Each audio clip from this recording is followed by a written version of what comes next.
যুদ্ধ মানেই কেবল গোলাগুলি নয়, এইসবের পেছনে রয়েছে বিশাল কৌশল, পরিকল্পনা আর সেনাবাহিনীর অসাধারণ ভূমিকা। আজকে ভিডিওতে আমরা দেখব যুদ্ধক্ষেত্রে সেনাবাহিনী কিভাবে যুদ্ধ করে, কিভাবে শত্রু শনাক্ত করে এবং কিভাবে গুলি করে শত্রু নিধন করা হয়। যুদ্ধক্ষেত্রে সেনাবাহিনীর ভূমিকা।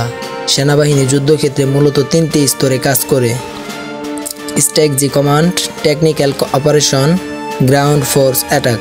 সেনাবাহিনী উচ্চ পর্যায় থেকে পরিকল্পনা আসে, যেটা মাঠ পর্যায়ে রূপ নেয় রণকৌশলে। কিভাবে যুদ্ধ শুরু হয়? যুদ্ধ শুরু হয় গোয়েন্দা তথ্যের ভিত্তিতে। প্রথমেই শত্রুর অবস্থান, শক্তি ও দিক নির্ধারণ করা হয়। এরপর আর্টিলারি, এয়ারফোর্স এবং সেনা ইউনিট কৌশল মোতায়েন করা হয়।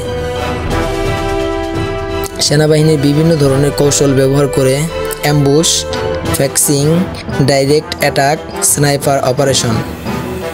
কিভাবে গুলি করে হত্যা করা হয়? যুদ্ধক্ষেত্রে স্নাইপারদের ভূমিকা অন্যতম। তারা শত্রুকে দূর থেকে পর্যবেক্ষণ করে সঠিক মুহূর্তে গুলি চালে। এছাড়া রয়েছে ইনফ্রারেড ট্র্যাকিং, ড্রোন সাপোর্ট এবং নাইট ভিশন প্রযুক্তি। যুদ্ধের নৈতিক ও নিয়ম। সেনাবাহিনী কোনো হঠকারী হত্যায় লিপ্ত হয় না। আন্তর্জাতিক যুদ্ধনীতি অনুযায়ী শুধুমাত্র বৈধ লক্ষ্যবস্তুকেই আক্রমণ করা হয়। আহত শত্রুদের চিকিৎসা দেওয়ার বিধানও রয়েছে। সমাপ্তি বার্তা। সেনাবাহিনী শুধু অস্ত্রধারী নয়, তারা দেশপ্রেমিক, কৌশলী ও মানবিক। যুদ্ধ মানেই রক্ত নয়, শুধু যুদ্ধ মানে কৌশল, শৃঙ্খলা ও আত্মত্যাগ।